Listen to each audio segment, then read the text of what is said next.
How do you do, everyone? I'm Rick Barlow with Bellwether League Foundation. Welcome to the 15th Annual Bellwether League Foundation Induction and Recognition event. We're glad you're here. After 2 years of this event being online and virtual due to the pandemic and travel restrictions, I'm sure each and every one of us are glad to be back in a live in-person event here at Marquette University in Milwaukee.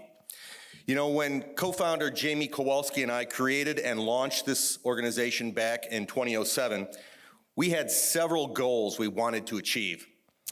And that was beyond inducting and recognizing supply chain Hall of Famers and leaders and serving as industry historians. One, we hoped for longevity. And so far, 15 years is a good run, thanks to all who support this organization, and that's all of you. We had hoped for this organization to be a 501c3 nonprofit, which happened last year. And number three, we hoped for this event to take place on a college campus from a commercial hotel, which is happening right now. All three of these aims happen due in part to all of you. So I'd like all of you to give yourself a round of applause.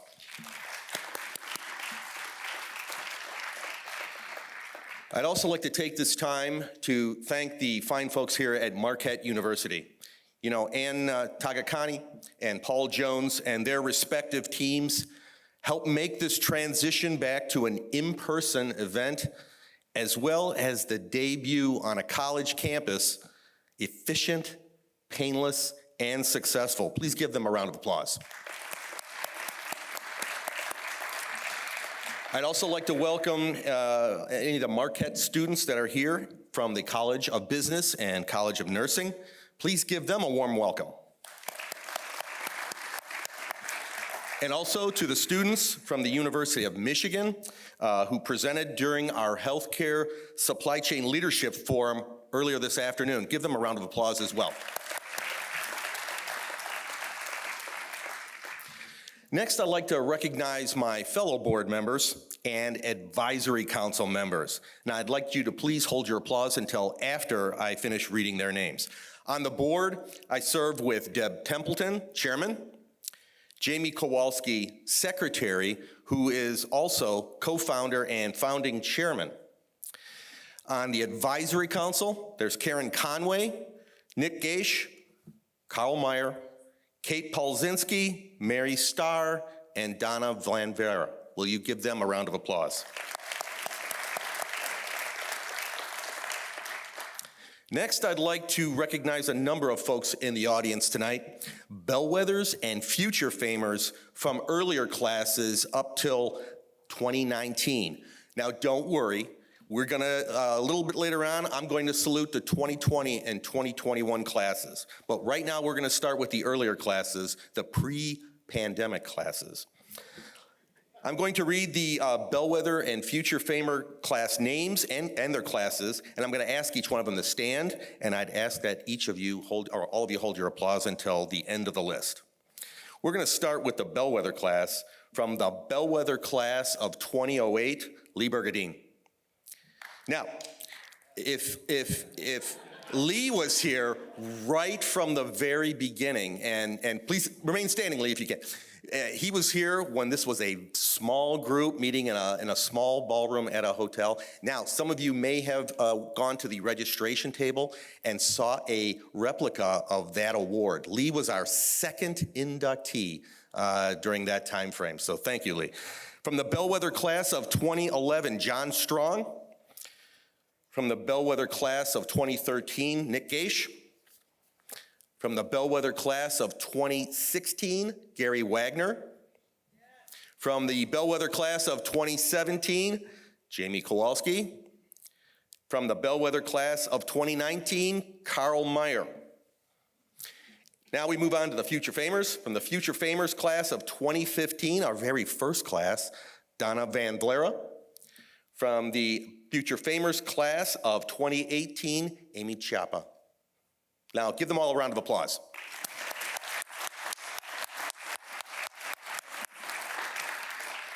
Before I turn the podium over to Chairman Deb Templeton, there's one more essential and instrumental group that I'd like to recognize and salute. Much of what you see here in person and throughout the year online and in the media is due to the dedicated and tireless efforts of volunteer board and advisory council members and other volunteers who work with us, as well as our devoted sustaining and event sponsors. Now, each of us recognizes that what we do here together, honoring and saluting supply chain excellence, is the right thing to do. And while we here know how essential and important the supply chain is for the economy, for healthcare, and for life, the whole world knows it now too. After 2+ years of disruption brought about by global pandemic, geopolitical conflicts, and weather-related disasters that affect supply and demand. We are thankful that we can shine a light on a noble and necessary profession and industry. Now, Bellwether League Foundation has been blessed with 5 sustaining sponsors that have been supporting our mission and vision faithfully and consistently for 15 consecutive years. I'm going to read the company names and ask the representatives of those companies to stand and be recognized. And I ask that you please hold your applause until I finish reading. Owens & Minor, founding sustaining sponsor. In fact, Owens & Minor was our first company to come on board with us. Premier, founding sustaining sponsor. Vizient, founding sustaining sponsor. Wingfoot Media, platinum sustaining sponsor. And Healthcare Purchasing News, silver sustaining sponsor. You know, we appreciate your contributions and support through the years and are very thankful for what you've done for this organization and this industry. Please give them all a round of applause. Thank you. Now I'm going to invite Deb Templeton, Chairman of Bellwether League Foundation, to the podium for her opening remarks. Deb? Thank you, Rick. Is everybody having a good evening so far? Does anybody besides me feel a little bit younger being on a college campus? Yeah, it's always a good thing. I wanted to try and answer some questions, at least that I've heard from people throughout the evening. And one of them is, what's Bellwether about? How did you get to be? Why don't we know more about you? If you walk into any healthcare facility or provider organization and look around, everything and everyone you see somehow was touched by the expertise of supply chain executives and professionals. These men and women manage the second largest expense category in a healthcare organization, right behind labor, and serve as business, product, and purchase service experts for clinicians who deliver high-quality patient care. Also, we recognize that these executives within a healthcare organization are supported by supply chain leaders in other areas, for example, in industry, consulting firms, educational institutions, and media outlets, all of which are contributing to the chain of care for patients. Because of their notable and noteworthy contributions to the business and clinical processes of caring for patients, these supply chain executives deserve to be honored and recognized for their innovative and visionary achievements, accomplishments, and dedication to leadership and high-quality care delivery. And in healthcare especially, I don't think we do enough to recognize folks, give them a pat on the back, and once in a while just say thank you, and especially thank you for dedicating your career to patient care. As far as how Bellwether came to be, Rick did mention that it was launched in 2007 by a group of influential veterans in the healthcare supply chain industry. The foundation identifies and honors men and women who have demonstrated significant leadership in, influence on, and contributions to the healthcare supply chain. And again, they hail from a wide variety of areas, including provider organizations, product manufacturers and distributors, group purchasing organizations, consulting firms, educational institutions, and media outlets. In 2015, Bellwether Foundation launched a second recognition program to honor professionals for their contributions to supply chain operational excellence during the first decade of their careers, called Future Famers, not to be confused with future farmers, but they do plant and grow wonderful seeds. It's wonderful to have many of them here today, and it's good to see so many new faces as well. In 2016, the foundation launched a third recognition program to honor and recognize the supply chain operations of healthcare organizations. Called the Dean S. Amer Award for Supply Chain Excellence, it was named for the first inductee into the Bellwether Hall of Fame for Healthcare Supply Chain Leadership. In 2020, this award was transformed to recognize individuals. It now honors and recognizes individuals in the middle of their careers. This serves as the bridge between the future famers at or near the beginning of their careers and the Bellwethers who are honored for their entire career span. In 2021, the Bellwether League became the Bellwether League Foundation as a 501c3 nonprofit organization. As Rick mentioned, it's managed by a board of directors, and I would like to offer my personal thanks to my colleagues Rick Barlow and Jamie Kowalski for their service on the board with me this year. And I would ask you to please give them another round of applause.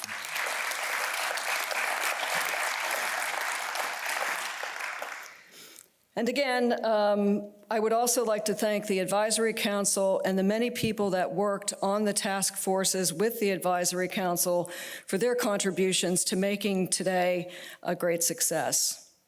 Like any organization, our mission can only continue with support from folks like you that recognize the need and value of the Bellwether League Foundation. If you like what you see and hear today, I have an idea of how you can support the foundation in a quick and easy manner. We've included donation envelopes in your programs, and Rick also has extras. We welcome any and all contributions and comments back about what you've seen and heard today, so we'll be able to continue this great work. It's easy. You don't need a stamp if you hand it to Rick or Jamie or me. We won't be bugging you. You'll be once and done. But certainly, we can continue the student programs that you've seen today with the support from everyone here. So now I'd like to introduce representatives from our host university to say a few words. Dr. Jill Guttormson is acting dean of the College of Nursing. She's an associate professor and also serves as associate dean for academic affairs in the college. She has chaired the College of Nursing Undergraduate Curriculum Committee, the University Board of Undergraduate Studies, and the University Committee on Teaching. She's been recognized by the university for her commitment to teaching, receiving a faculty award for teaching excellence in 2018. She holds a bachelor's degree in nursing from the University of Wisconsin and a master's in nursing education from the University of Minnesota. She joined the College of Nursing faculty in 2011 after earning her PhD at the University of Minnesota. Her research focuses on supporting best practices in critical care nursing and symptom management, and patient communication during mechanical ventilation with the goal of enhancing patient-centered care and the patient experience. Dr. Marco Bastel has well over 20 years of academic and executive experience. Prior to joining Marquette University in 2013, he worked as a senior research fellow in a renowned supply chain research center in Cranfield School of Management in the UK. He held various executive positions, the last being head of corporate financial and operational controlling in a paper manufacturing business. His research and teaching interests are addressing some of the most topical and critical questions in supply chain management practice and theory. These include, for example, how to effectively manage multi-tier inter-firm relationships, and how to effectively exit from buyer-supplier relationships, and how to achieve supply chain transparency, just to name a few. He's also won multiple awards for outstanding research and has been published in several recognized international journals. He is editorial review board member for Journal of Supply Chain Management and acts as a reviewer for multiple other top-tier journals. Please join me in welcoming them to our program.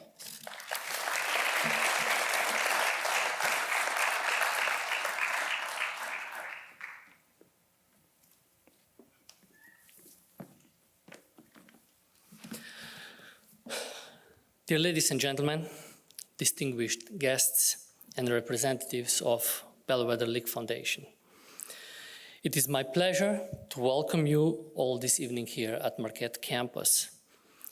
We are here tonight to celebrate excellence in supply chain management. I cannot imagine a better place to celebrate excellence than at Marquette University.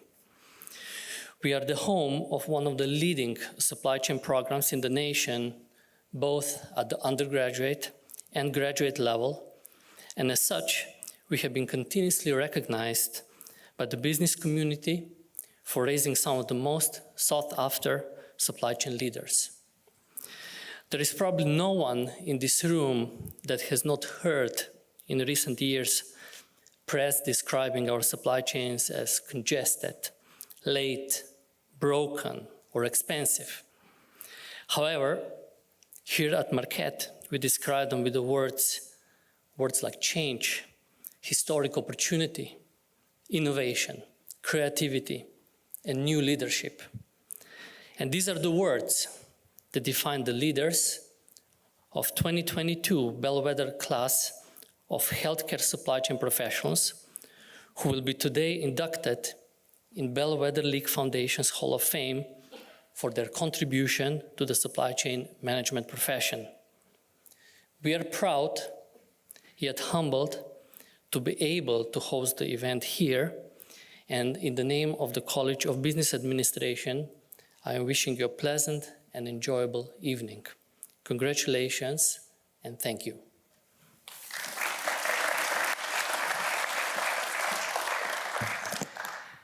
So I am a nurse, so I will be honest and admit that supply chain was not a term I had heard a lot or used a lot prior to 2020.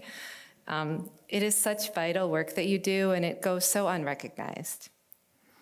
As a nurse leading the College of Nursing at Marquette, we are increasing enrollment to help address the growing nursing shortage. Our graduates will enter into a rapidly changing healthcare environment. When they are practicing nurses, they will not effectively be able to meet the needs of patients, families, and communities without the entire team, without healthcare supply chain leaders like those being honored tonight. On behalf of all practicing nurses and the College of Nursing, congratulations to tonight's honorees.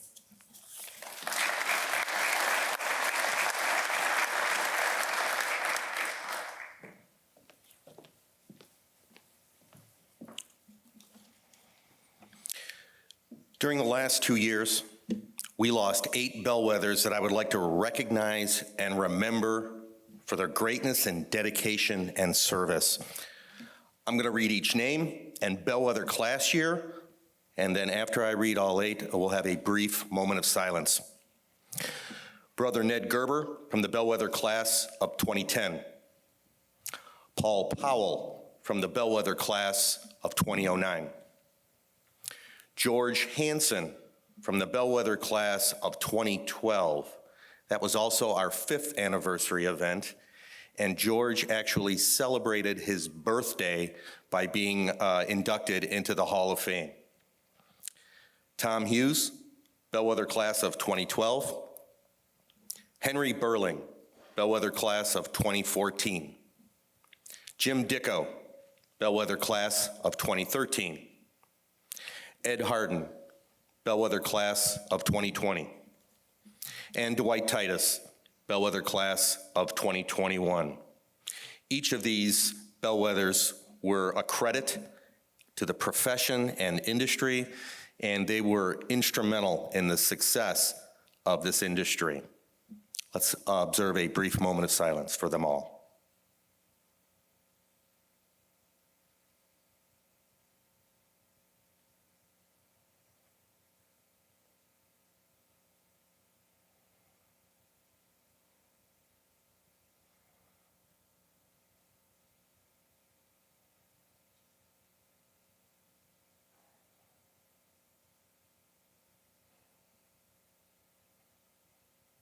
Thank you. Also during 2020 and 2021, we honored and inducted and recognized our award classes online in a virtual setting.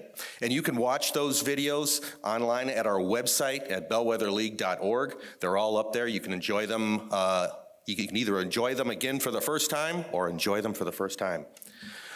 However, we wanted to give these classes some well-deserved in-person recognition here. In fact, several are participating in the induction ceremony and will introduce this year's Bellwether class. Now, on page 3 of your event program, you can read the descriptions about the Hall of Fame for Healthcare Supply Chain Leadership's Bellwether, AMR, and Future Famer Award designations. Deb already talked about a little bit about it, but you can read a little bit more about it in the event program. Now, allow me to read the names of the 2020 and 2021 class members. I ask those in attendance to stand and be recognized, and I'm going to ask all of you to hold your applause until we get everyone standing up.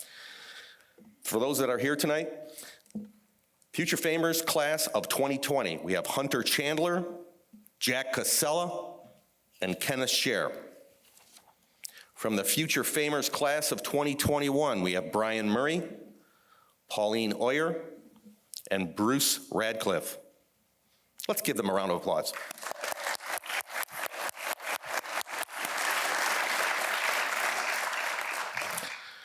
We're going to go next to the Dean S. Ammer Award for Healthcare Supply Chain Performance Excellence. Our 2020 Ammer honoree was Dr. Randy Bradley, who's the Associate Professor of Supply Chain Management and Information Systems at the University of Tennessee, Knoxville, Haslam College of Business, Department of Supply Chain Management. And the 2021 Ammer honoree, Donna Van Vera, Senior Vice President, Supply and Support Services, Support Division, Parkview Health, Fort Wayne, Indiana. Please give them a round of applause.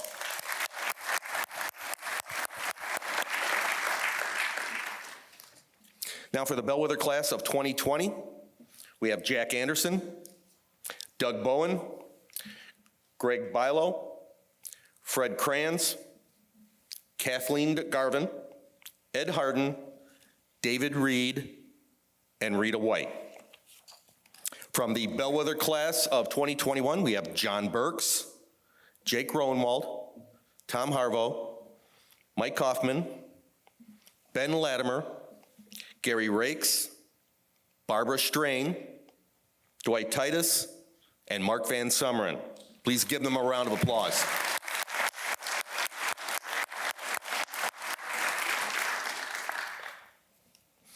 Next, Jamie Kowalski is going to come to the podium and introduce and recognize the Future Famers class of 2022. And then after that, Deb Templeton will come to the podium and begin the induction ceremony for the Bellwether class of 2022. Jamie?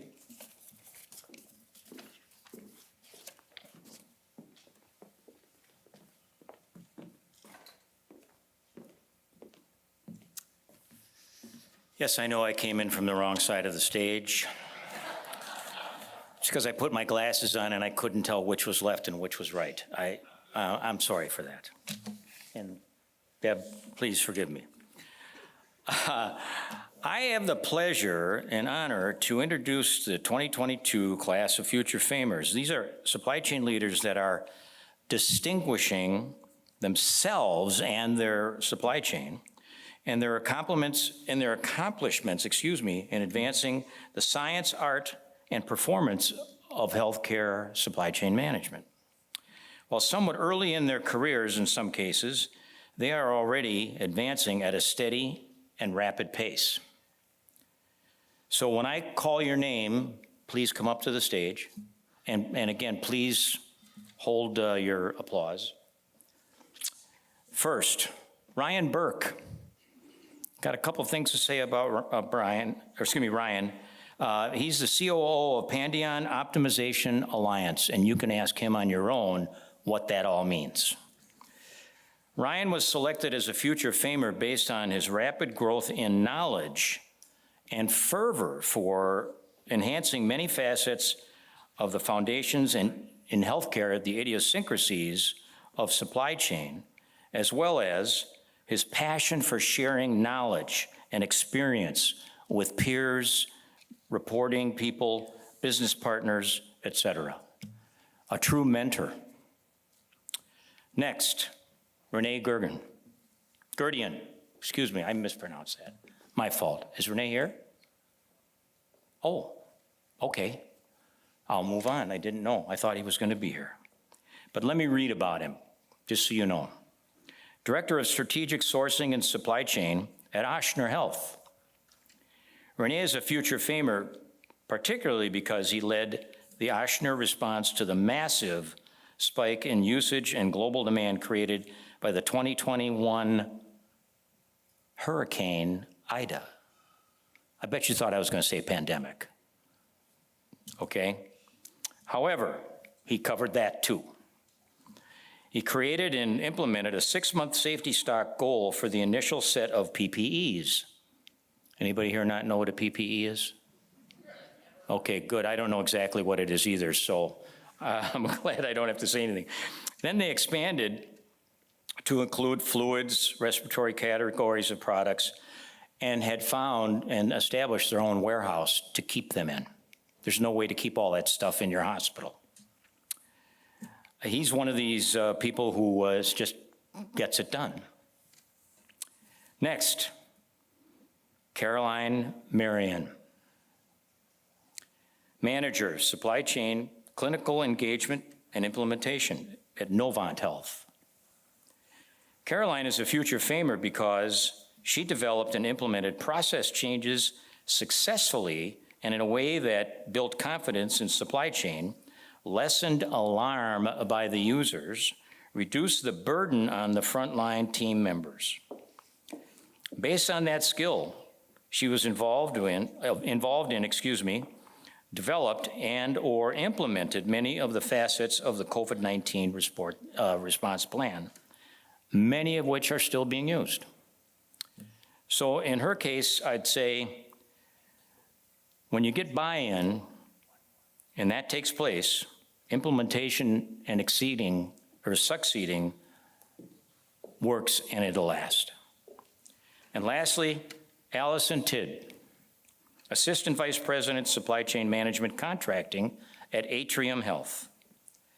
Allison is a future famer, especially because she demonstrated skills to a level that she could, quote, hold a master class on being a tough negotiator while still maintaining professional courtesy. Now figure that out. That's really something. It reminded me of a motto that I saw in a coffee cup years ago, probably 40 years ago. The art of convincing someone else to have your way. Okay? Think about that. Please welcome our Bellwether class of 2022.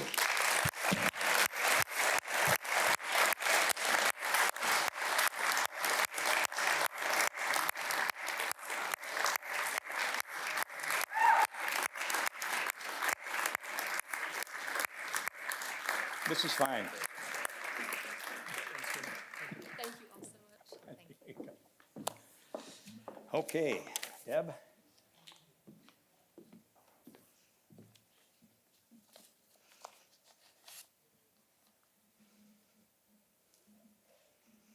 think that might be one of our first standing ovations for the future famers. Well, the dictionary defines a bellwether as a person or thing that assumes the leadership or forefront as of a profession or industry and that shows the existence or directions of a trend. The Bellwether League Foundation strives to locate and profile those leaders who help make healthcare delivery possible. Through a rigorous process, the applications for Bellwether are reviewed by the nominating task force. And I think this is one of the most important functions in a task force of the Bellwether League, is to do the rigorous review of applications and thorough review, everything from what is submitted to what we find out by just talking to folks in the industry. I would like to thank those that served on the task force this year. I think that you will agree that the process yielded a stellar group for induction this year. The foundation elected 9 professionals hailed as innovators, leaders, trailblazers, and visionaries for their industry contributions and performance as honorees of the Bellwether class of 2022. They join 129 earlier honorees inducted since the inception of the organization. The Bellwether League Foundation Board of Directors selected the following for the 15th Bellwether class: Teresa Dale, Edward J. Hiscock, Thomas M. Labotsky, John F. Sasson Sr., David R. Myers, Susan M. Tyke, John H. Hammergren, and Rosalind Parson. The Foundation Board and Advisory Council selected these professionals for their achievements and contributions in the delivery of quality care through efficient and innovative supply chain operations. They represent creative thinkers who take the initiative, expand the boundaries of what is possible, and perform in a way that improves and promotes the profession of supply chain management, and demonstrated leadership among hospitals, group purchasing organizations, manufacturers and distributors, consulting firms, educational institutions, and media properties. But as I was looking over the class and looking at comments that we received back, the recognition, you realize, is not only a source of pride for the individual, but also impacts their families. And I'd like to quote a LinkedIn post from Lauren Myers, who I believe is in the audience today, in recognition of her father, Dave. Not only are you an exceptional father, but you are also an extraordinary leader in the industry. You're very deserving of such an award, and our family is very proud of you. Working people like you, Dad, make a lasting impact. Hashtag leadership matters. So it goes deep, not only just on the surface for the individuals that we know, but the people that are working behind the scenes to support them. It's my esteemed pleasure to welcome these individuals to the Bellwether class of 2022. After reviewing their contributions to the profession, it's hard to imagine what the healthcare supply chain would be like today without them. Through their hard work and willingness to mentor others and visionary insights, the industry has grown. The Bellwether League Foundation is proud to recognize and honor them.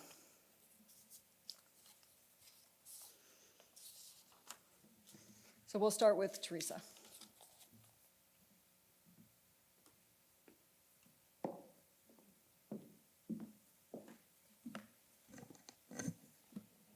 It's my absolute honor to introduce Teresa L. Dale. From her start as an ICU nurse early in her career to her current position as Chief Supply Chain Officer for Vanderbilt University Medical Center, Dale has focused on improving both the patient and provider experience, lowering the overall cost of care, and improving care quality. What truly sets Dale apart is her strength in vision and collaboration for the benefit of the patient.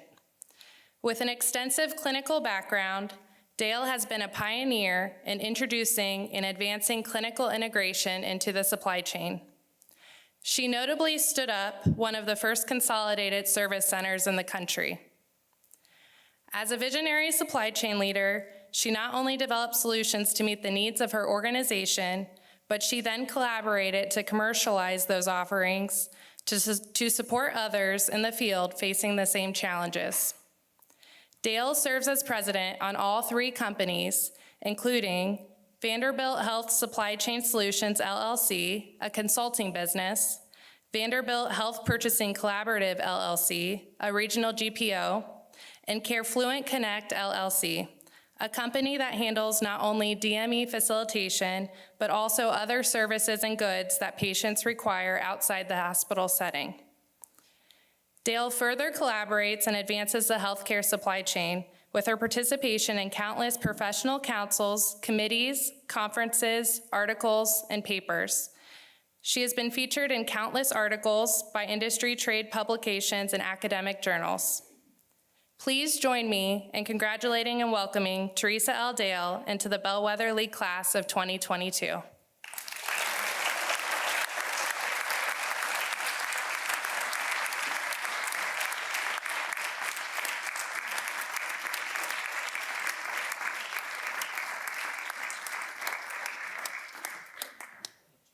I do want to make a comment that these awards are very, very heavy, so we're going to be very careful in the way we do the presentation.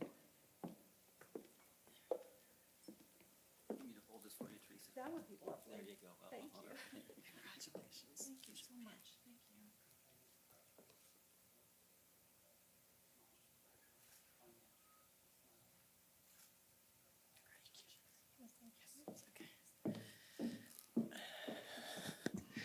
This is probably one of the few times in my life I'm at a loss for words. So I'm very humbled and honored to be here. I want to thank the Bellwether League, the board, and the advisory committee.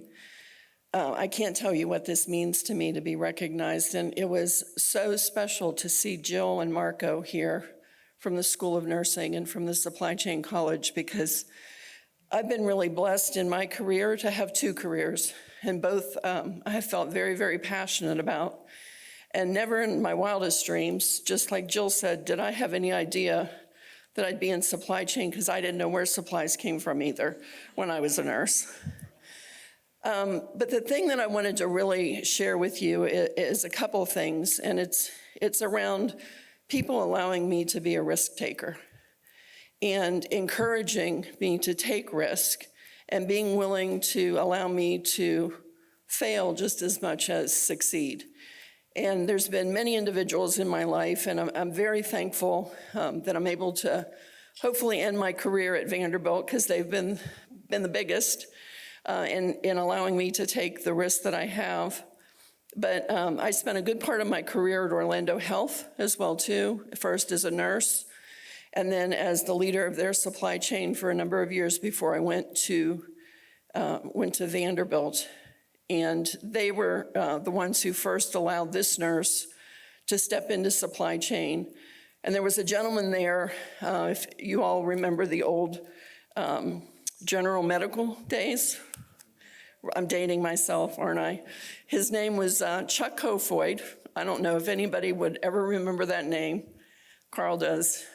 Chuck taught me supply chain. He said, girl, if you're gonna do well, you're gonna have to learn this stuff, because I knew everything there was about clinical and I knew nothing about supply chain. And he would close my office door and he would teach me and instruct me and all the little buzzwords and what I needed to do from that perspective. And I just continued to grow and learn from him. But the person who taught me from the very beginning at Orlando Health is somebody who needs to be here in this audience today, and she isn't. Many of you probably don't realize that Roz Parson is my mentor, my dear friend, and was an assistant nurse manager in the trauma unit at Orlando Health when this 22-year-old nurse walked into her unit, and she taught me everything there was to know about nursing in the ICU for trauma patients. And to be able to share being inducted into this class with her is such an honor, and we've talked, and I wish she was here to celebrate this with me, because she was a trailblazer in her own right. And I'm as excited for her about this honor as I am for myself. So thank you, everybody. I greatly appreciate it, and I wish everybody a good night.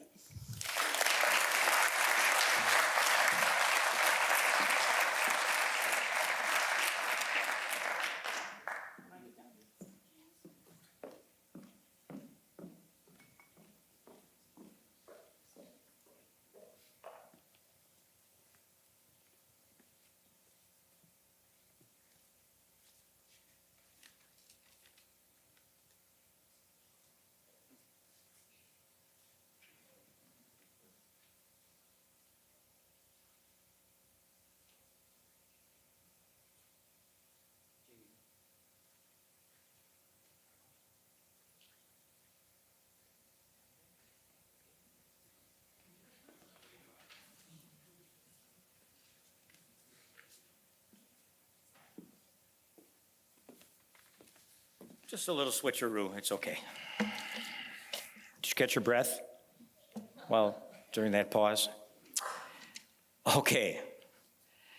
John Hammergren could not be here tonight, and it's a darn shame. And some of you, maybe many of you, don't know who I'm talking about. I'm going to give you a brief, but it's fairly complete picture of who he is and what he did to become a Bellwether. John Hammergren described himself as a simple guy who could make things complicated. I bet you know somebody like that. As a teen, he learned a lot more than his peers while reaching the level of Eagle Scout.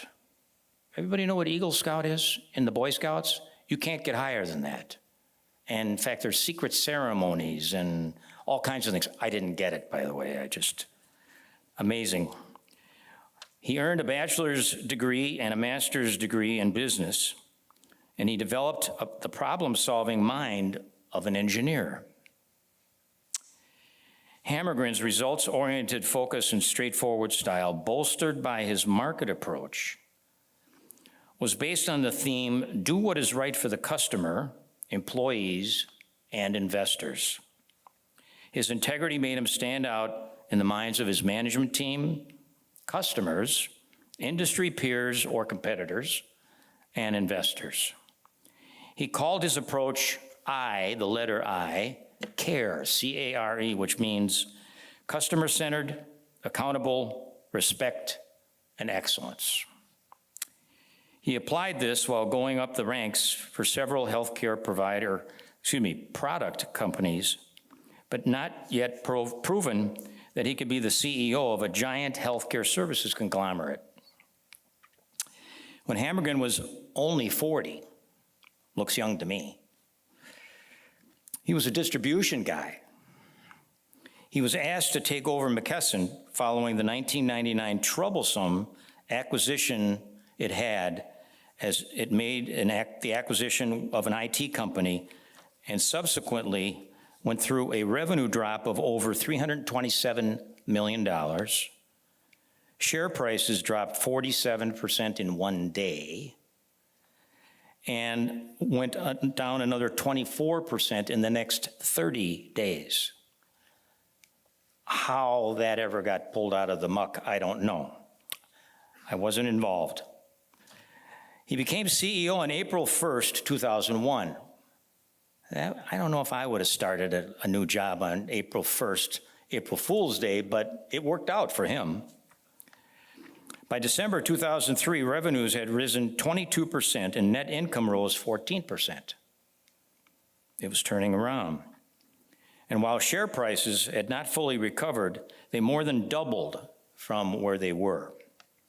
From that point on, John and McKesson were on their way, expanding into global markets and advancing to number 6 on the Fortune 500, reflecting total shareholder returns of more than 400% and significantly outperformed the S&P 500 Healthcare Index. His process was based on integrity and Six Sigma. He used both to reduce costs, improve efficiency, and reorganize McKesson. This was applied to distribution operations and integrating that IT company that developed information technology which streamlined the order processing between distributor and customers and could be used by customers. It also led to better inventory management and order processing. All these tools were among the first to market in the late 1990s. It was also called transformative and the best in the industry. Quite a turnaround. And after all that, he probably took a deep breath and retired from McKesson in 2019.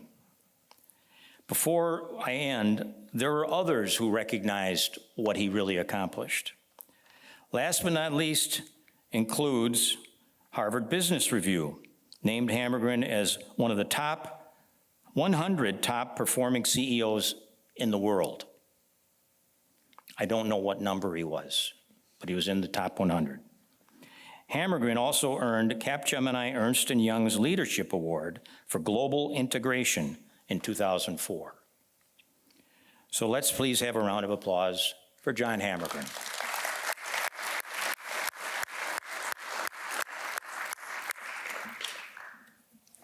And guess what? I get to do his acceptance. Okay, buckle up. So this is given to us by John himself. And these are his words, so here you go. Allow me to thank Bellwether League Foundation and for this distinct opportunity. I am honored to be included in the Hall of Fame for Healthcare Supply Chain Leadership as part of the class of 2022. And I salute my fellow classmates this year, as well as all of those who have been inducted before. I certainly appreciate the mission and vision of the Bellwether League Foundation because of its inherent value to the supply chain in the world today, particularly in the context of what's happened around all of us in the last 2 years. Thank you and congratulations on your success in keeping the healthcare system operating during the pandemic. You are the unsung heroes standing behind the providers in America. While the healthcare supply chain has made considerable continued progress over the years, I'm sure you'd agree that there remains a lot more to be achieved. We all heard a lot of that at the forum and in individual conversations. From what we've seen and experienced in the last 2 years, it's clear to me that our supply chain experts and professionals stand out from our peers in other industries. I encourage you to continue to be involved at an enterprise level, along with your fellow C-suite executives, as we continue to navigate and innovate going forward. There will be increasing pressure to consider other models of care that would profoundly affect what providers and patients experience today. All of us in supply chain should have a seat at that table in the discussions because we can impact the direction of healthcare in a favorable way. Thank you again for this honor, and I wish I could have joined your celebration this evening. John Hammergren, Bellwether Class of 2022.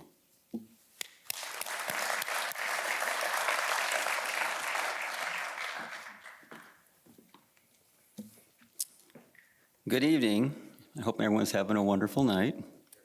You know you're getting old when you have to pull out your glasses to be able to read, so give me a quick second here. Ed, this is your mindful moment to close your eyes for a quick second, pause and reflect of all the goodness in this room that's really here tonight to salute you and your fellow inductees. You know, it is my honor and distinct privilege to introduce our next Bellwether honoree, Ed Hiscock. I just can't find you, Ed. Where are you? Raise your hand. There you are. Quit hiding back there. You know, as I prepared my thoughts for tonight's induction, I centered myself around 4 key areas of focus that a nominee must demonstrate to achieve this worthy designation. Innovator, pioneer, educator, and mentor. You know, these 4 characteristics define the contribution Ed Hiscock has gifted our industry over the course of his 34 years and counting. That is purely based upon his passion to serve and driven by a singular purpose to give all that he can to an industry he sincerely loves. You know, Albert Einstein once said, "The world we have created is a product of our thinking, and it cannot be changed for the better without changing our thinking." You know, this quote resonated with me as I dug a little deeper into my thoughts, because as along with the 4 characteristics that I mentioned in my opening comments, empowering change leaders must possess the virtues of courage and patience. Courage to take a risk, to speak out for principles and innovations that may step outside of the traditional boundaries our industry has used for years, coupled with a heavy dose of patience to allow for reflection and a chance to consider the broader, longer-term outcomes of the actions that he will need to effectively take on all of the grand challenges underneath Ed's belt. You know, through Ed's career, it has never been about simply completing a daily checklist of actions and activities.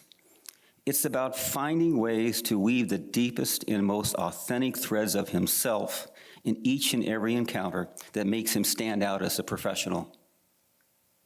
Simply stated, Ed is the full package.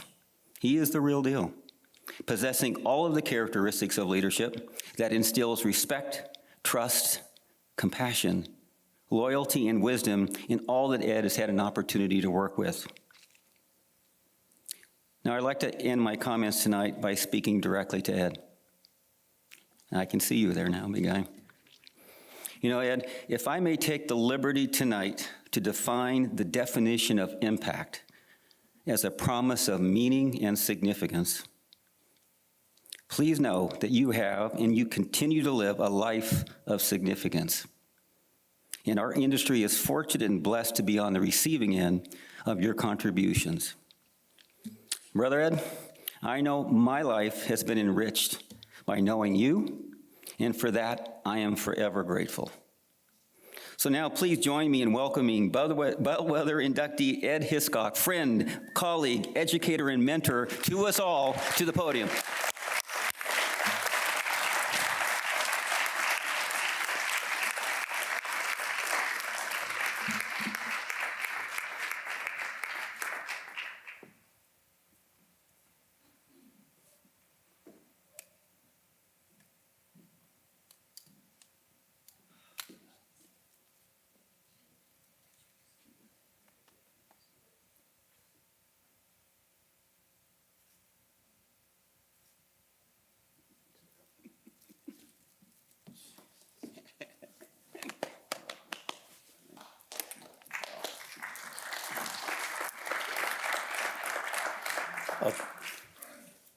Thank you.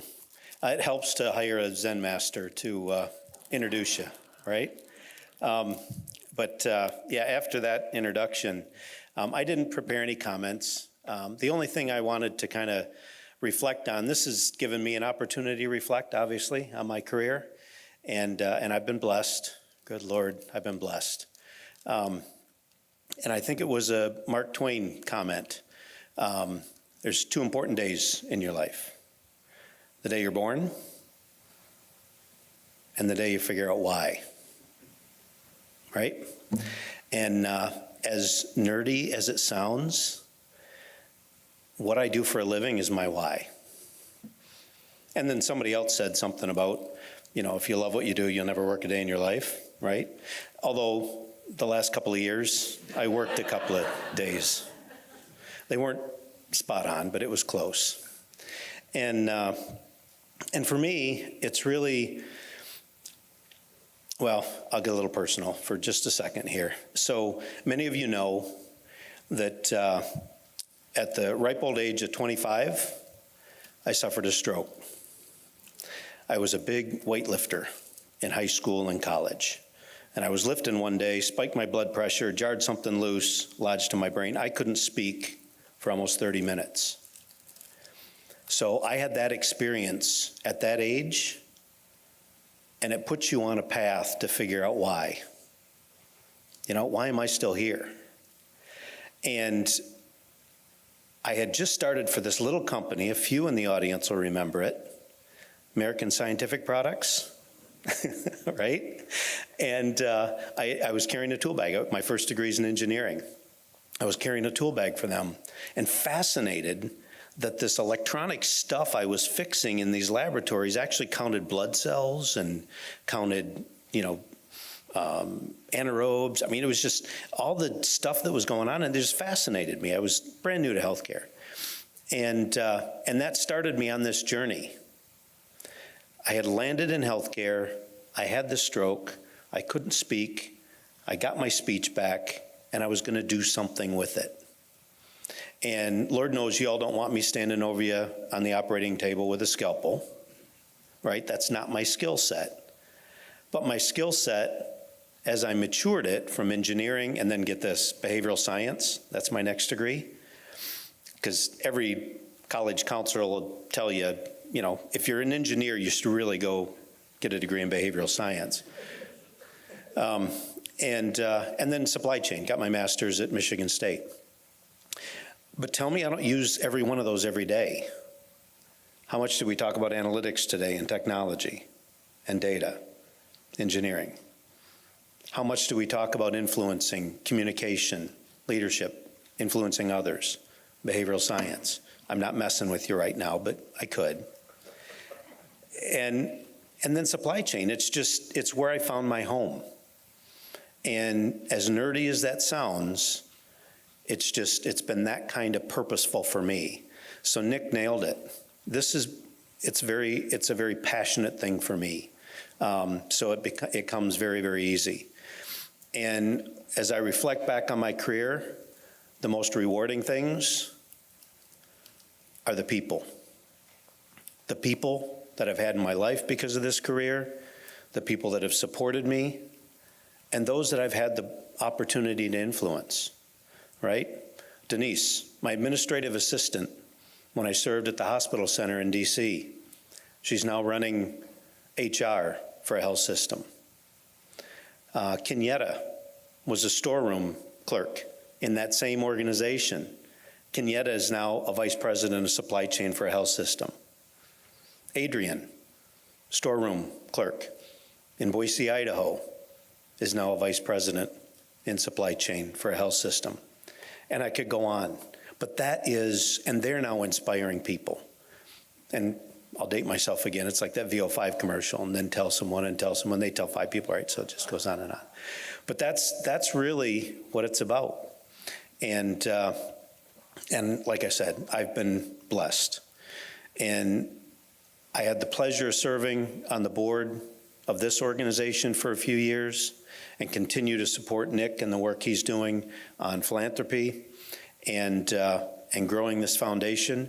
So I believe in what this organization has done, and I couldn't be happier and more grateful. So thank you, everybody.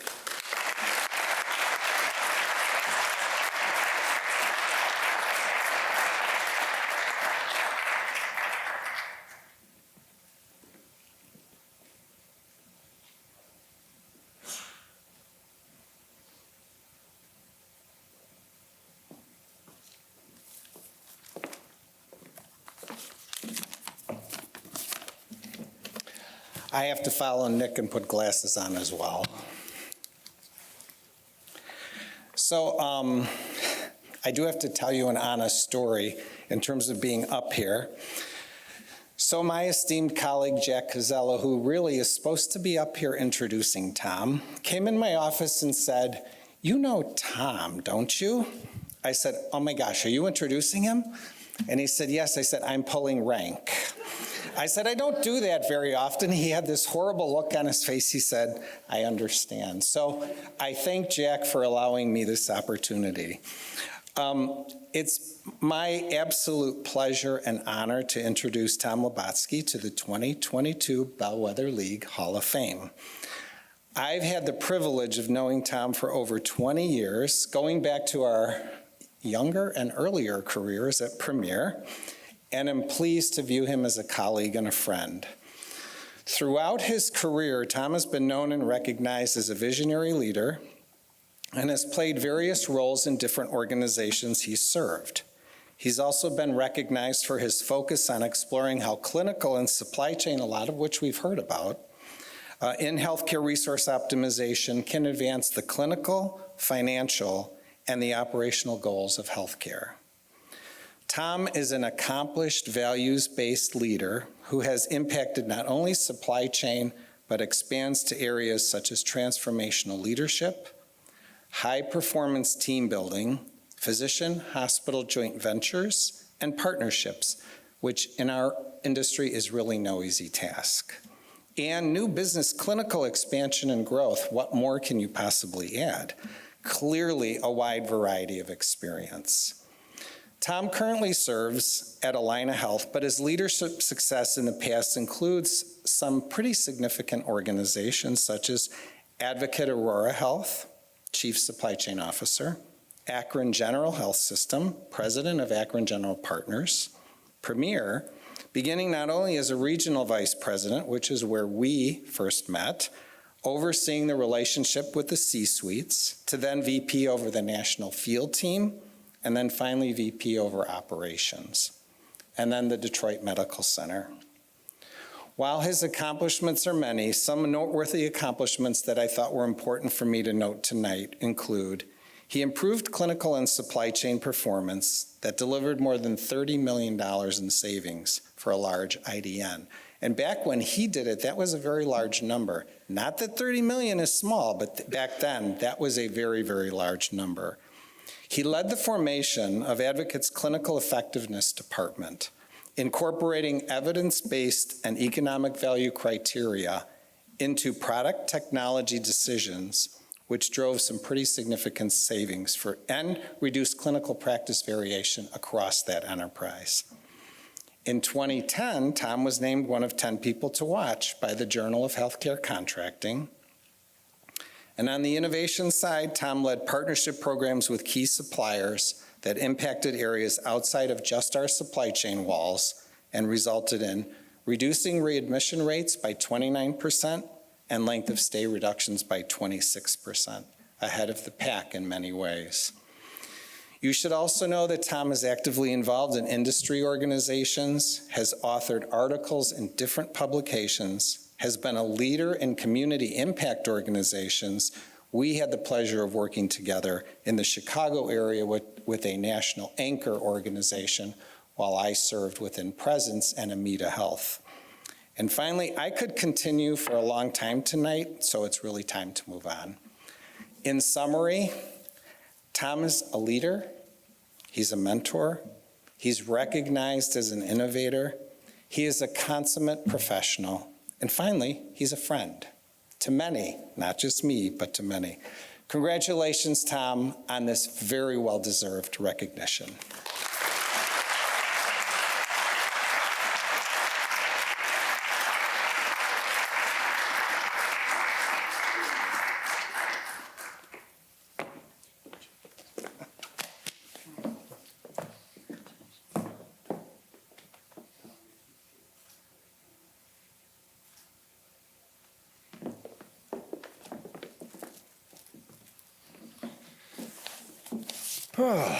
Okay.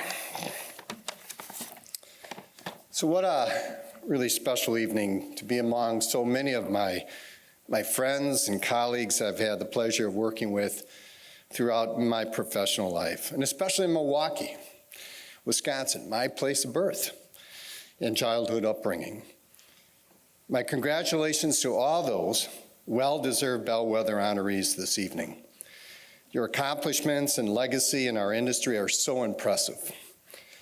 You and all past Bellwethers have made such a difference in transforming our healthcare supply chain industry.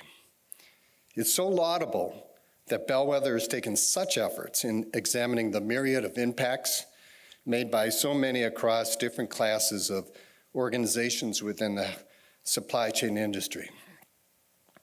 It's a wonderful acknowledgement. I want to specifically acknowledge Karen Conway for taking the time and energy to bring my nomination forward. Thank you, Karen, wherever you are. Thank you. I am so humbled to be among these leaders who have contributed in distinctive fashion toward the development of our healthcare supply chain industries. And my journey could not have been accomplished without the support and love of my family. I'm so proud to have them here today. Serving as the backbone of this support is my dear wife, Debbie. We have journeyed through different markets, Detroit, Chicago, 2 tours, Cleveland, and now back where my professional life all began in the Twin Cities. Each experience brought different challenges, but so often the joy of meeting incredible, long-lasting friendships that will stand through the rest of our lives. Thank you, Debbie. And to all my children, Gianna, Jake, and Joey, for being there always for me in so many ways. I'm eternally grateful for your love. I'd like to just please stand and be recognized.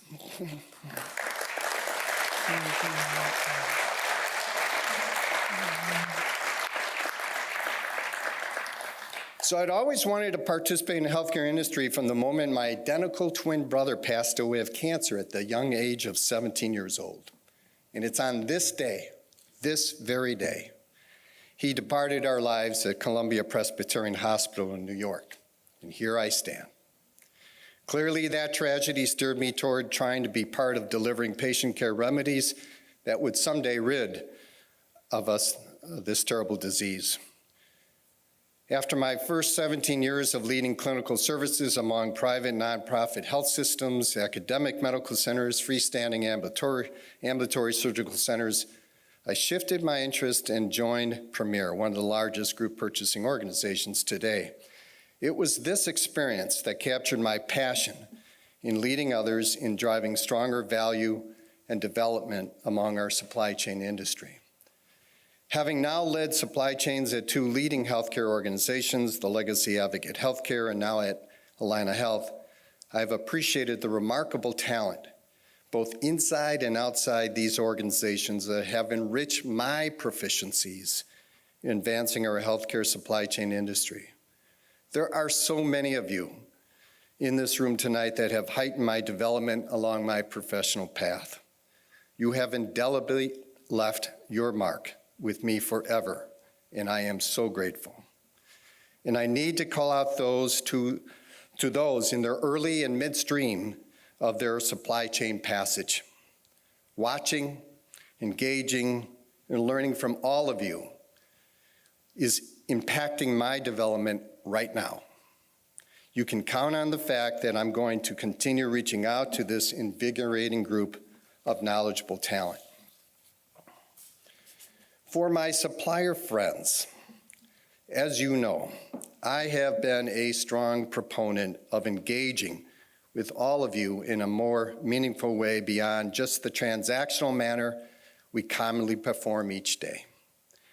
There is tremendous potential to partner in a fashion that can address so many of the hurdles we face today. I always think of this quote from the late Sam Walton, CEO of Walmart, which he expressed, "If you thought of my stores as an extension of your company, we do business much more differently than we do today." There is a value to be exploited among both healthcare systems and their suppliers. The alignment of each other's goals and strategic imperatives will no doubt uncover initiatives that will bring benefit to both. I would underscore that it's not always about being a strategic partner, but a collaborative one that matters. We need to build a coordinated path of developing these essential relationships. The Ministry of Improving Health and Well-being continues to be my why, as Ed expressed, my purpose for waking up each day. Knowing we in our industry touch the lives through our caregivers is deeply emotional and forever gratifying. I feel that every day. It truly has been my privilege and honor to have been invited to serve among all those that deliver the vital patient care, being engaged in advancing those improvements inspired by so many amazing leaders and so many colleagues within our healthcare industry workforce over these past 40+ years. The privilege has manifested itself immensely in who I am and provided experiences that I will never forget. Thank you, Bellwether League Foundation, and to so many of you in this auditorium tonight for this incredible recognition and honor. I am forever grateful.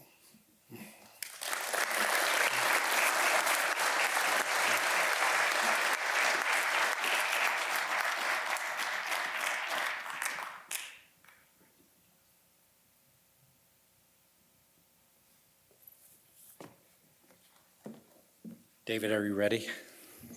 Because this is going to be brief. Yes, all right. It gives me tremendous pleasure to introduce our next honoree, David R. Myers. As with each of our honorees tonight, David has been an incredible force for positive change in our industry and is highly, highly deserving of this recognition tonight. I'm just so excited for you, Dave. This is fantastic. And your daughter's comment, I'd like to, that was phenomenal. Thank you. Thank you. As my son's sitting here, why didn't you write anything, Andy? Next year. Okay, thank you. A simple recitation of Dave's many outstanding contributions to the industry would take a lot more time than you'll allow me tonight. So we'll do you a good service, but we'll be fair to the audience at the same time.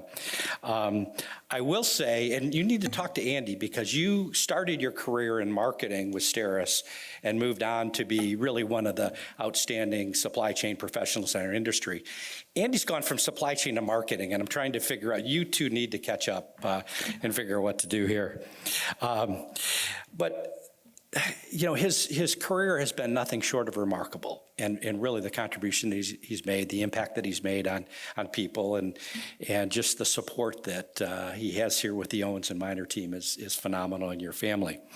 You know, whether it was with Steris as president and chief operating officer with Concordance, and now heading up the national accounts with Owens and Minor, my alma mater. So pleased to see you there. And in fact, we have a secret here about getting Bellwether designation, is you have to have Patty Smith as your assistant. She apparently has figured out the code to getting folks here. She's done quite well, but I'm sure that's not the reason. But the one thing that has been the common thread through everything that Dave has done in his career is his focus on building deep productive relationships across the supply chain continuum. I think this is his passion, and I'm sure we'll hear a little bit about it tonight. And you only have to spend 5 minutes on the phone with David or in a conversation. You're going to learn that he is truly about people and working together and finding meaning in that relationship and making a difference. And his career is that's really been your hallmark, and it's tremendous contribution you've made to this industry. Dave remains an active leader in our industry, and just to think about the organizations that he's active in. You know, whether it's HIDA, where he served as board chair and is currently still on the board, name every meaningful organization in this industry, and Dave's been a part of it. AVAC, ARM, the Group Purchasing Organization, SMI. Every single one, and Dave's been active and contributing to that organization. And he carries that commitment to his civic responsibilities with equal fervor. And it's really a testimony to his contribution and the value that he delivers. Now, there's a certain symmetry that we have here as well. And it was very interesting to see with our recognition coming of another extremely well-deserving person, John F. Sasson, because David was bestowed by HIDA in 2019 as the recipient of the John F. Sasson Leadership Award. And so it's just incredible symmetry that you are joining the same class. Tremendous recognition. So one last thing, we're here in Marquette University, a Jesuit organization. David was raised in Jesuit education in his elementary and secondary, I believe, education. I learned from my own son, who graduated from Marquette University High School, same place that produced Jamie Kowalski. So they got it right the second time, I think. Sorry, Jamie. But the Jesuits had a motto about how they raised the young boys that we as parents delivered to them. And their motto was delivering men for others, men in the service for others. And I think that is really summarizes, Dave, the contribution that you have made and continue to make in this industry. So with that, Dave, please come up and accept your induction into the Hall of Fame.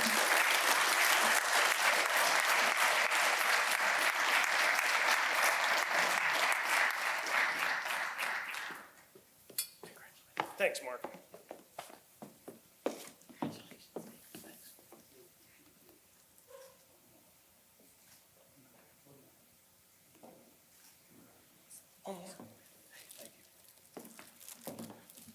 Mark, thank you so much for that warm introduction. Listen, the Lutherans had me through middle school, but the Jesuits got me in high school. So, no, it's a real privilege to be here, to be here at Marquette. I try to live my life following Jesuit values, and to be a person for and with others is something that's very important to me.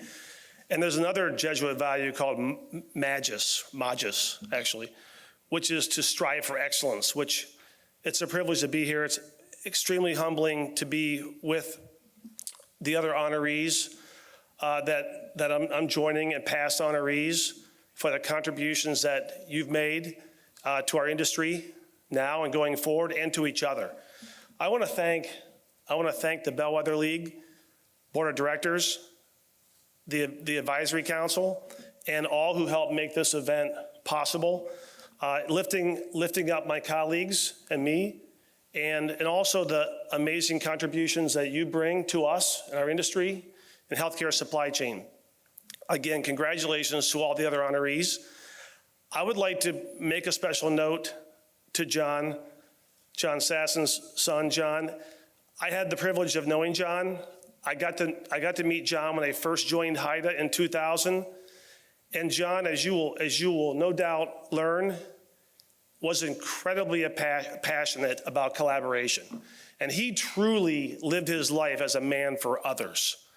Unbelievable leader and individual. And I'm so proud to have had a chance to share this industry with him. So we look forward to honoring him today. And I also want to just say that none of us are here today without the help of so many others. And for me, that is Owens & Minor. I appreciate Owens & Minor, the support that the organization gives me and all of our teammates. And it's a privilege to have many of my colleagues here. Ed, Nick, thank you for your leadership. Thank you for putting trust in me and the rest of our teammates to serve our customers the way we can. And your leadership's incredible. I'm looking at Angela McNally. Angela, I look up to you every day, and so do many of our employees, for your amazing hard work. It's a privilege to have you as a friend and a colleague, and you embody the Owens & Minor culture. Vicki, thank you for being the face of Owens & Minor and joining me and many of us as literally we are collaborating in the industry every week and month. And it's so great to work with you. Charlie Persby, when we were citing our work through this process, one of the areas that came to mind that was most important to me is the work that you and I did when you were at ACS and I was at Concordance Healthcare Solutions. And we came together to solve some pretty challenging customer situations. And we put innovation forward. And now to have you a part of the Owens & Minor team, I appreciate our friendship and our journey together. Matt Gattuso, Matt, you have been a mentor for me. You have been an incredible leader. You're my boss, but more than that, you're my friend. And so we've shared a journey for 20 years, first meeting at HIDA, and then being a supplier to me at Concordance. And now we get to work together at Owens & Minor.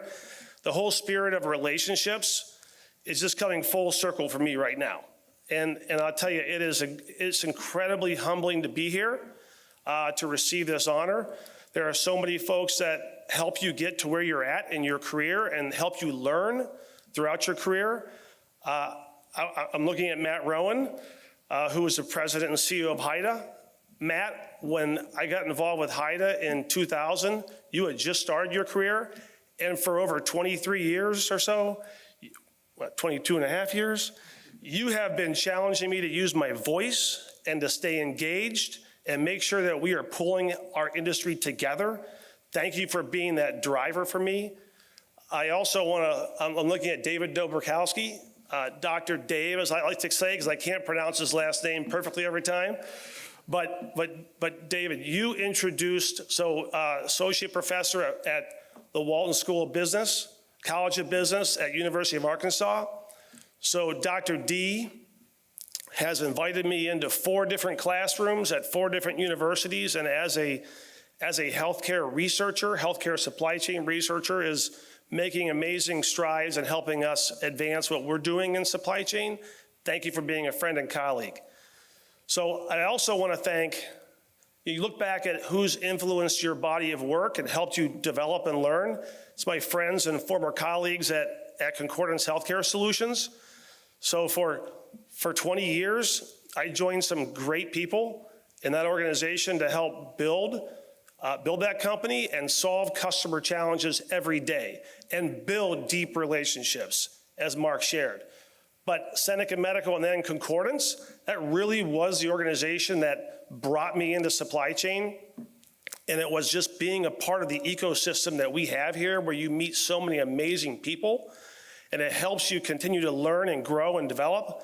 It was that time, and then obviously continuing through my career here at Owens & Minor, which has been a privilege. This industry gives back to us so much, and it's the people in my life that really have helped me become who I am. I think, Mark, you did peg it. It's building relationships. I look around the room, and it's relationships with suppliers, with my GPO partners and friends, with my customers, our customers. Every one of those touch points has helped me and all of us develop as leaders, and it's a privilege to serve, truly, with everyone. And I will say that when I think about take a step back, kind of humbly thinking about what is your meaning, it has been about building real relationships. And then taking those relationships and working together to solve common challenges, whether it's supply chain or organizational. And I do put real time, and I think we all do, in terms of building those deep-knit relationships. And so it's a real privilege to be here tonight. I'm going to end with, there is one team here, and you got to meet Lauren briefly, who is my backbone. My wife, Rebecca, of 30 years, just last month. We celebrated it with a trip last week. My son, Parker, who's celebrating completing his first year at KPMG as an accountant. Congratulations, Parker, on your hard work. Lauren, who's a recent graduate from University of Dayton and who is in our industry in dental sales. So welcome to the industry, Lauren. Keep it going. And our son, Cole, who's not here, and his new wife, Chloe.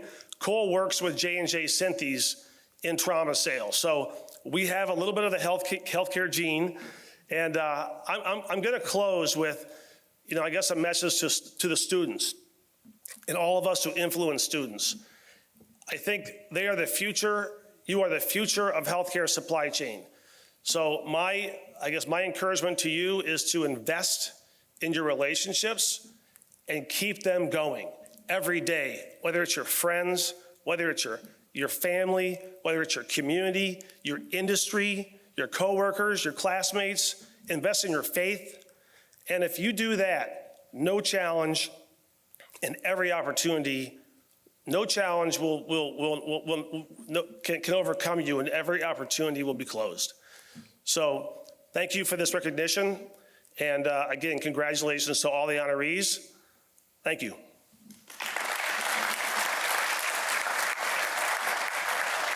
right.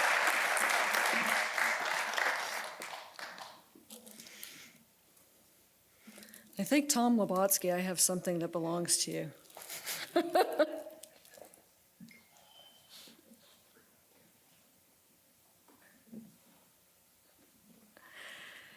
It's my pleasure to introduce my friend and colleague, Rosalind Parson. I think Teresa echoed my sentiments exactly, that we all wish that Roz could be here today.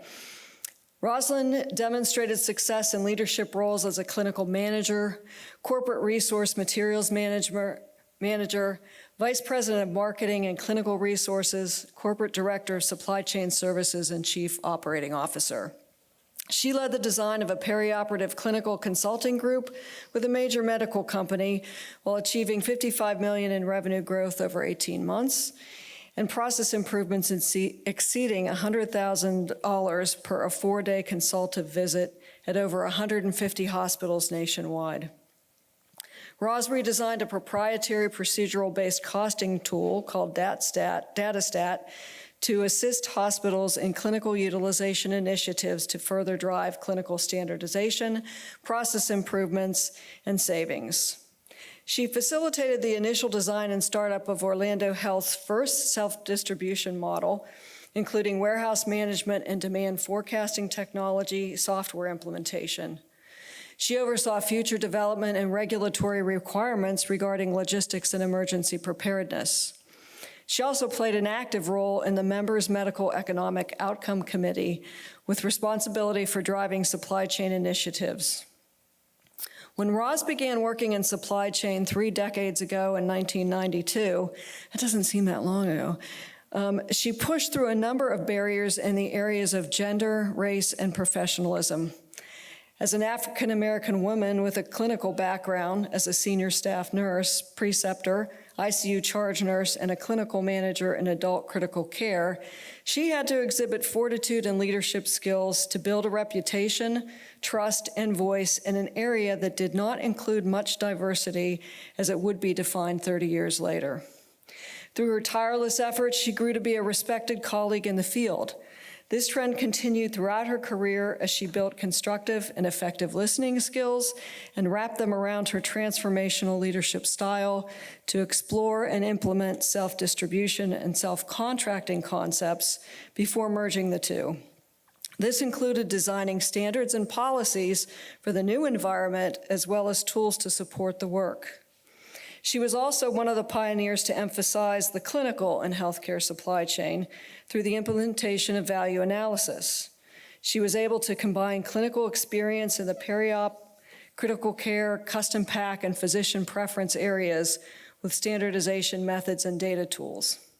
Most importantly, she had the skills of bringing individuals together from the clinical, financial, and supply chain operations side to make strategic decisions regarding physician-driven products, pharmaceuticals, purchase services, capital, and everyday supply needs for patient care and hospital operations. Described as a servant leader to her teams, Roz mentored many that went on to leadership positions. She delivered numerous presentations and knowledge transfer in the peri-op and trauma ICU areas where she was considered a subject matter expert. This included articles in the trade media and in many, many journals. She was active in AORN, AECN, SMI, and ARM, always willing to share and network with others on clinical and business opportunities to drive excellence. Roz was the first clinical resource manager titled in Florida. She promoted education and training for various factions, including suppliers and her organization. Roz also had a passion for eliminating hunger in our country. As such, she rallied a team of volunteers to support a local food bank. During national disasters, they allocated warehouse space to collect items from clinicians and vendors that were transported to various areas for direct shipment donations. She also collected unused items left over from in-services or conversions for medical mission donation throughout the year. A little-known fact is that when Roz took vacations as a nurse, she taught state-sponsored trauma courses on cruise ships, about 6 per year, for clinicians throughout the United States. When they docked, she had free time and was able to visit every island in the Caribbean and most of coastal Mexico. She said it was a tough job, but somebody had to do it.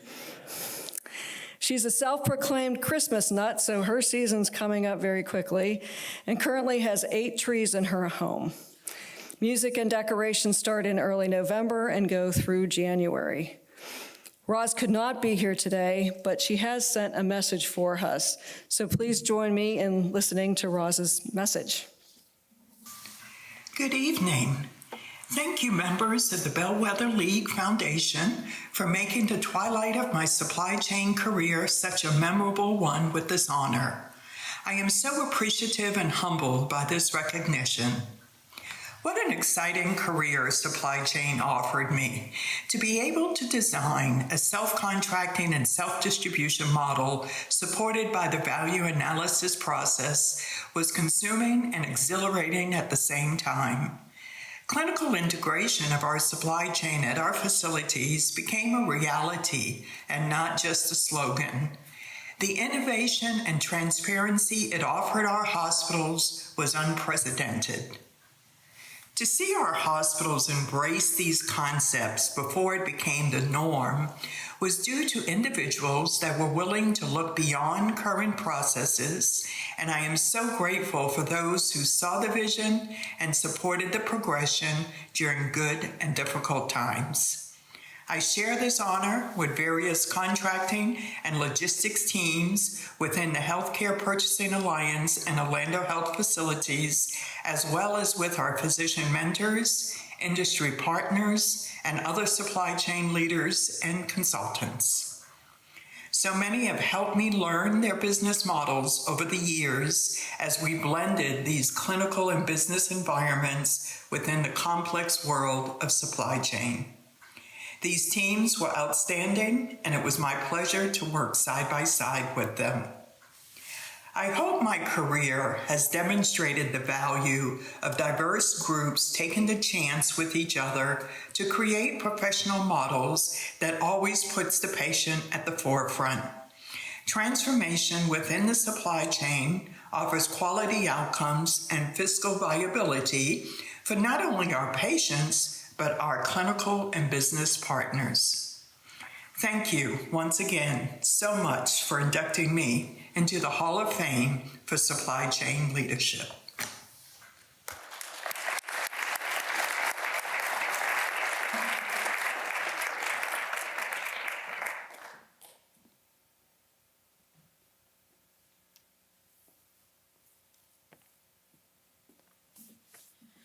Just a personal note, Rosalind was also one of my mentors, but in supply chain, and she had engagements at my hospital my first year of value analysis. So this is a very special evening for me as well. The Bellwether League continues to look to the past as it looks to the future to honor whose leaders on the shoulders the industry has stood on to pave the way to excellence. I'm honored to introduce one of those past supply chain leaders this evening, John F. Sasson, Sr. John served the supply chain field for 42 years, and whose last role was as Senior Vice President of Marketing at McKesson Corporation. John dedicated almost half of his career to PSS World Medical, working with company chairman and founder Pat Kelly to mold and shape PSS into an industry-leading distributor with a focus on physician practice and other non-acute facilities. What an idea more than 20 or more years ago. Prior to joining PSS, John spent 20 years as a VP of sales, marketing, and distributor relations at Becton Dickinson, where he directed product development, marketing products and technical services, and customer relations, and developed the industry's first certified training program. John was also well known, as we've heard this evening many times, in his service on the board of HIDA, the association where in 1981 he won their Industry Award of Distinction, and as Mark pointed out, is now named the John F. Sasson Leadership Award. John also served as HIDA's board chairman in 1998 and was chair of the Education Foundation Board in 2008. John was known by his leadership, commitment, and service. Such adjectives as innovative, leading edge, mentor, advocate, collaborator have been used to describe not only what John accomplished, but the way in which he served both the industry and his community. We are privileged this evening to have with us his son, John F. Sasson Jr., to accept the award on behalf of his father. John.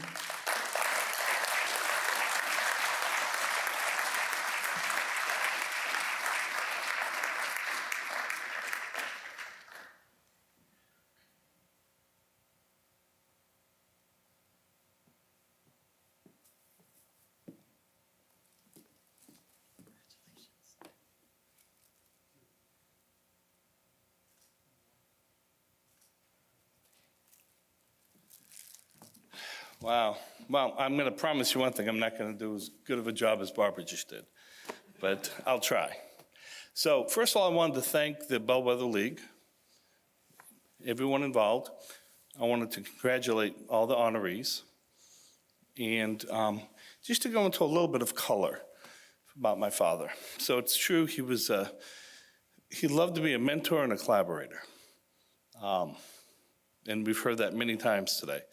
But I remember once when I was a child, we were fishing, and he said to me, if you really want to know something about someone in the industry that I'm in, ask them what got them into sales.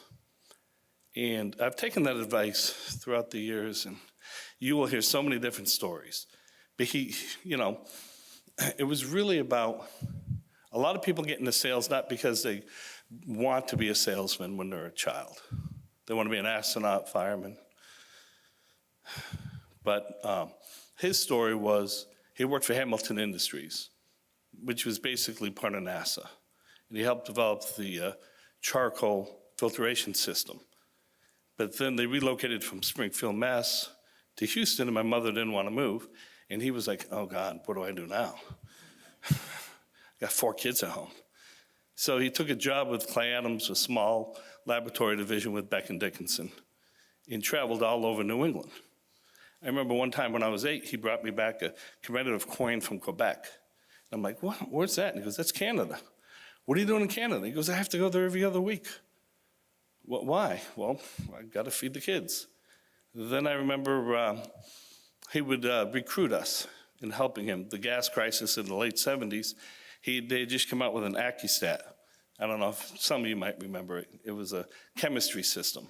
It would do cholesterol. Cholesterol was just starting to be known.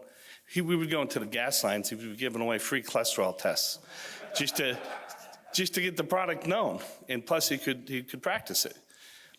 Then one day he calls me up. I'm coming home from high school, and he said, look, go to the house and get a black can of spray paint and just meet me. It was in Foxborough. So I went to meet him, and Doug Harper was there. He ran Medco, and they had a QBC. To close the doctor on it, he said, well, what color do you want it in? Because he was trying different closes. He's like, oh, black. Well, QBC didn't come in black. It came in white. So we sat there in the parking lot and had to spray paint the thing. Finally, it was so ridiculous, we had to go back in and tell the doctor it only comes in white. But, I mean, he was like willing to go the extra step. And probably the biggest example of his legacy would be at the national meeting for McKesson last May, where a vendor partner of ours came up to me, and he said, listen, I got to say, your father saved my life pretty much. And I said, what? He goes, I'm dyslexic. And when he worked for PSS at the time, he had been promoted and had to give presentations. And it was very difficult for him to get up and do the presentations. So my father pulled him aside and said, look, if you're dyslexic, let's get you some help. And he hired a coach from the University of North Florida to help him coach him out of it so he could give presentations. He said, my career would have been shot and dead. He didn't have to do that. He didn't even work with my father. He worked for the same company, but my father somehow found out about it. And that right there is the lasting legacy. It's like what Dave was saying. I get at least once a week, somebody will call me or come up to me or meet with me and say, oh, I remember your father, and they'll have a great story. And there can be no better legacy than that. So, John Sesson Sr., Bellwether class of 2022. Thank you all.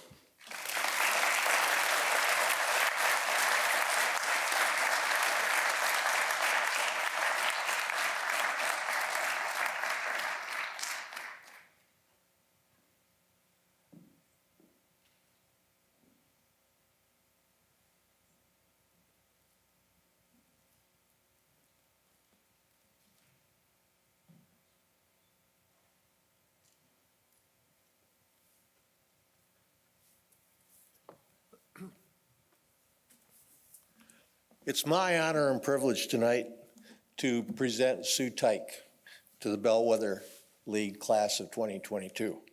But before I do, I'd like to try to tie some of the stuff that's gone on tonight together, especially for family members, for folks that may not be in healthcare, to just give you an idea of what it means to become a Bellwether. This past summer, I had the opportunity to go on a trip with my son and my grandson, who's a baseball player, and we went to Cooperstown. And probably of all the halls of fame out there, Cooperstown is the best known. And you walk into Cooperstown and you're standing there and you see the statues and the plaques of all the people that have been there before. I came home and I was overwhelmed because it gave me a sense of perspective. When I went there, I came back and I said, God, what are the chances of getting into Cooperstown? So I looked up on the internets, as George would say, and discovered that according to the World Baseball and Softball Confederation in 2017, there were 65 million people playing baseball or softball in the world. That's just then. As of September 21st, 2022, 20,255 people had made it to the major leagues. Of those 20,255, there are 340 members in the Baseball Hall of Fame, 268 of which are players. And as Deb said, I think the number now for the Bellwether League started the evening at 129 and maybe up to 137 by the time we're done. So the percent chance, just based on the 65 million, of making it to the major leagues is 0.000316162. The percent chance of making it to the Hall of Fame as a player is 0.0000412. So when you look at your family members and your friends that are here, you got to understand this is a big deal. This is something that people that are here should be proud of, and they all are humbled, as Dave pointed out. It is humbling, but it is a big deal. So I started to think about talking about Sue, and I think Sue is the greatest person to be the last person presented here. And the reason I say that is when I was standing there looking at those plaques in Cooperstown, I realized that I was one of those 85 million. I didn't make it to the major leagues. I didn't sign a contract to play for anybody. But those guys got there because of the 85 million that supported them, that went to the ball games, that did the work that got them the opportunity to work in an environment where they could gain the recognition. Well, if you go into healthcare, there are people that come to work every day in the linen room, in food service, and environmental services, and all kinds of support areas who do their work every day to the best of their ability. They gain no recognition, and they don't expect to. And then there are the folks that are sort of the channel from which I came, the caregivers, the nursing assistants, the LPNs, and the RNs. And to my mind's eye, you know, the nurses are the backbone of this industry. You can talk to somebody and they may tell you their doctor was great, but I bet you they can name 5 caregivers that took care of them too. And that's where Sue and I share a commonality. Before I had one day of management experience, I had 7.5 years of caregiving experience. First as a Navy hospital corpsman serving with the Marines in Vietnam, and then as a nursing assistant in at Baptist Hospital of Miami. And so when I met Sue, I met a kindred spirit. The fact of the matter is, and in a minute you'll see why, Sue Tyke and I have never seen eye to eye about anything, except when we're sitting down. But we've worked together many times. And when you work as a consultant going into big places, you walk in invited there by the senior leadership who is sure that someone is messed up in their supply chain area, and you need to go in there and correct it and correct them being the people that work there. And the people that you encounter are a hostile audience. They don't want to see you coming, and they can't wait to see you leave. When you work with Sue, it's an entirely different story, Sue got started in supply chain, as I understand it, because she had this way of calling up the administrator and saying, I'd like to make some gentle suggestions about how you might be able to do things better in supply chain. It was called materials then, probably. And finally, after hearing the gentle ideas for improvement after a while, the administrator said, hey, if you think you can do this, come down here and let's see you. And Sue came down from her nursing career position, and she became an esteemed healthcare supply chain leader. And then she went into consulting, and that's when I met Sue several years ago. And we would show up in projects, and Sue would win the people that worked for a living over while we were there trying to tell their bosses what they had been doing wrong so they could improve it. Many times we told their bosses what they had been trying to tell their bosses for years, and the bosses wouldn't listen. The shortest list in the world has got to be people that know Sue Tyke, have worked with Sue Tyke, or have had Sue Tyke come in and work in their area that don't love her. And so it is my honor, sorry, to call Sue Tyke up to be inducted into the Bellwether League.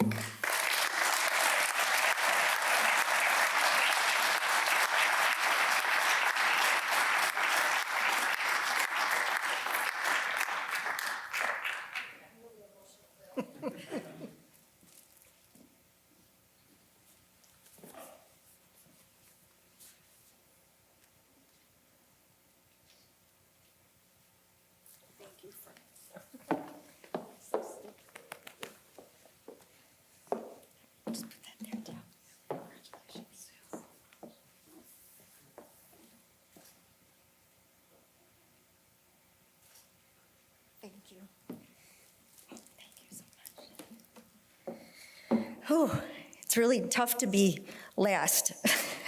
All of the amazing information that was shared with you this evening. But what I want to share with you is going to be brief, actually. It has been an outstanding career for me. I am passionate about supply chain more than anything, and I'm honored to be here tonight. So thank you, Bellwether League Foundation, for this induction and this great honor. As I look around the room, I see so many colleagues and friends who have been with me on this journey. And I'm going to tell you the journey is about 42 years long, but I started when I was 4, so just keep that in mind. Thank you to all of you who worked with me and supported me throughout my career. You listened to my innovative, sometimes crazy ideas on how we were going to conquer supply chain and make it better. Sorry. You encouraged me with words of wisdom and your own passion for finding ways to make every day better for our caregivers and the patients we serve. Thank you to my husband, Ron, my children, Dan and Megan, and their spouses. They've been instrumental in being with me on this journey. There were long, long days of work, as I know many of us and all of us have had. There were many calls in the middle of the night when supply chain was broken for a moment at the organizations I worked for. And they always listened, always supported me, and let me share all my innovative and creative ideas with them. So thank you to my family. I love you all. To all the future famers, I'm just going to share a few words of wisdom with you. Go out and do great things to continually improve supply chain. Be bold in your thinking, and always keep the passion, but most importantly, develop those relationships and have fun doing it. This is a fun career path, and I know someone mentioned that when you love what you do, it's not work, and for me, that's absolutely true. It hasn't been work. It's been a passion that I've had for 40-plus years, and been able to mentor so many young people, so many people who were interested in doing good things in healthcare supply chain, and being thoughtful, creative, and helping those caregivers who every day go and serve those patients. Be reminded of the 3 C's in life: choices, chances, and changes. You must make a choice to take a chance, or your life or work will never change. And I'm going to share with you one last thought, and this is my mantra from my journey. Be good, be brief, and be gone. Thank you.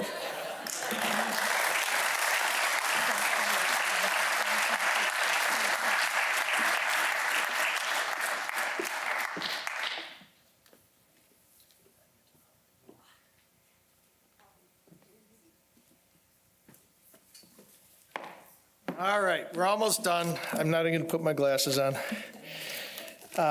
It's really rich that I get to follow Sue Tyke because Sue and my brother work together, are good friends. And many years ago at his St. Patrick's Day party, Sue committed to me to $1 million PO, and I'm still waiting. It's also great to be in an industry where I worked with John Hammergren, I worked with and competed against John Sasson, I worked against some of Dave Myers, but then later collaborated with Dave Myers when I was on the supplier side. And every one of the providers in this room that was awarded, I called on at one point or another with one of the different organizations. So this to me is a very special night because I think the world of all of you. So I'm up here to talk about sponsorship. And can we get to the next slide? Thank you. Clearly everyone sees our major sponsors. And I'm not going to read through the next slide or two because it's late. But I want to tell you briefly, I'm going off script, don't kill me, Rick. We're working to create some additional value for the suppliers that are sponsors, whether it's a GPO, a distributor, a provider, to come up with some other ways of adding more value. We're going to be publishing the capstone projects that you've seen. We're going to be doing another one next year. As we move forward, we're also looking to work to have small focus group meetings ahead of, for example, a GPO meeting, where the Bellwethers that will be at that meeting will meet for dinner the night before with a small select group of staff from that group. We're looking to do the similar type of thing at the IDN summits and other industry meetings that make sense, potentially even doing it for distributor meetings if there are enough Bellwethers there. So we're looking to ways to give back to you. We hope that you all see value in what the Bellwether League does. We hope to see all of you here next year. Please tell friends and business associates about this. We think it's one of the better networking events of the year, and I'll call it a night. Thank you.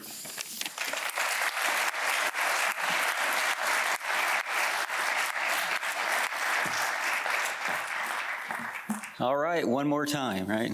I have to find my glasses again. Give me a quick second here. It's actually my privilege to give you a little bit of an understanding about Bellwether Philanthropy Division. For those that I have not had a chance to meet, I'm going to fully admit right now, I'm a product of the 60s, and I live on the West Coast. So there are times where I go off script just a little, and I'm going to ask Rick Barlow to come back on stage and join co-founders Jamie as well as Chairwoman. Come on, Rick. Chairwoman Deborah. You know, forming a 501c3 is not an easy task. It's formidable. It requires a tremendous amount of discipline. More importantly, in my humble experience, for nonprofits to be sustainable long-term, it has to come with a heavy dose of passion and purpose. And I have to share with this audience, at the very beginning of the conversations, when we were making some decisions to convert to a 501c3, at the very onset, these three never wavered. Never wavered. And that really is what brought us here today. So on behalf of myself, the team, and I think the industry, I wanted to recognize their efforts. I wanted to recognize their purpose and the passion for what we're doing, not only with Bellwether League Foundation, but also the Philanthropy Division. Please give them a round. So when I was asked to take on this grand challenge to help put together the Philanthropy Division, the first thing that we did was take a look at some key individuals that may help support based on their guidance and advice, and I'm going to ask them to stand up to be recognized. We have Deb Templeton, who is our Bellwether League Chairwoman. Joe Colonna, where is Joe? Please stand up, Joe. He is the Chief Supply Chain and Project Management Officer at Piedmont Healthcare. You might have heard the name tonight, Ed Hiscock, Senior VP of Supply Chain for Trinity Health, and a really close friend and mentor of mine, who's sitting right here in the front row, Mark Van Sumeren, who continues to inspire me every day to stretch my boundaries, and I'm thankful for that. You know, I'm not going to, the purpose statement that you have behind you is something that we took a tremendous amount of time, because having an opportunity to work in several nonprofits, again, without passion and purpose, and to create, obviously, something new in the industry, we wanted to create and challenge ourselves with a purpose statement to reimagine philanthropic endeavors to make a lasting impact on the healthcare supply chain profession. And as the committee worked together, let's go to the next slide, we really came up with what I would consider 6 key principal aims. Now, I'm not going to read through all 6 principal aims today, but I have to share with you, just in the last 4 hours together, the first 2, establishing charitable programs and activities that create meaningful and profound impact on the health and welfare of our nation's ecosystem, rang clear. At our very first education session with our students and our illustrious panel, we realized that supply chain professionals have a direct impact on the larger ecosystem of our healthcare system. And day in, day out, we support the care of our professionals that provide that guidance and treatment care for our professionals. That was my first walk away from this morning. My second walk away was the second one: develop and foster healthcare supply chain resiliency through a human-centric lens. I know my colleagues and I were wrestling with that one, but I don't think we could have a better example. Every one of our future famers and every one of our Bellwether awardees tonight humanize the relationship of what supply chain does every day for every patient, for every community that we serve. And the last 2 I do want to emphasize: educate, train, and mentor all relevant healthcare stakeholders that are being trusted to carry forward effective healthcare strategies. Again, what a perfect example with our first capstone project, where we have young executives, young students, taking a look at a profession in supply chain based on bringing their expertise and a new lens to our industry. And then the last one is conducting meaningful and relevant research designed to challenge and advance our industry's direction. That is a direct reflection of the capstone project that we brought to bear over the first year. You know, the Bellwether League Foundation, I think we can go to the next slide, to be able to accomplish these, you'll see us over the next several years providing annual grants and scholarships to our young professionals, as well as some of us older guys that still want to be trained and mentored in our educational relationships. We're going to have fiscal sponsorship for a range of community-based programs, like-minded people such as what we have here in the room tonight. We're going to celebrate those philanthropy opportunities, and more importantly, we're going to link with higher learning organizations to provide capstone projects. I keep that up on the board because if anyone in this room, if any one of these principal aims or direction that we're taking resonates, please contact our committee, please contact our board. We'd love to have some further engaged conversations. The last slide that I just wanted to share, for those that did not have a chance to go to our educational session, the first capstone project was really a collaboration with the Center for Healthcare Engineering and Patient Safety at University of Michigan, along with Michigan Medicine and Owens & Minor. And what we formed with that was an opportunity to have a transdisciplinary team take a look at a couple of the grand challenges that were actually right now residing at Michigan Health, and to provide research, discovery, and more importantly, to utilize what we would consider an adaptive learning model that would promote innovative methodologies and best practice solutions that would benefit not only Michigan medicine supply chain, but hopefully exportable to other systems around our nation. More importantly, we wanted to enhance the awareness of the CHEP students on the healthcare supply energy, and we were hoping to be able to provide a leverage of higher learning business practice that again can be exportable across our industry. We're just beginning this journey, and we need your help. Again, if any of those 6 principal aims resonates with you, let's get together, let's have the conversation, and let's do some greater good, not only for supply chain, but let's do some greater good for the entire healthcare ecosystem. So with that, I'm going to ask Rick to come back up, and I think we're going to close the event.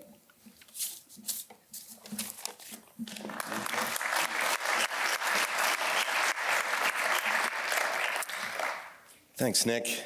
You know, as I was backstage and listening to the comments, 2 things struck me. And the 2 things consistently strike me every single year we do this.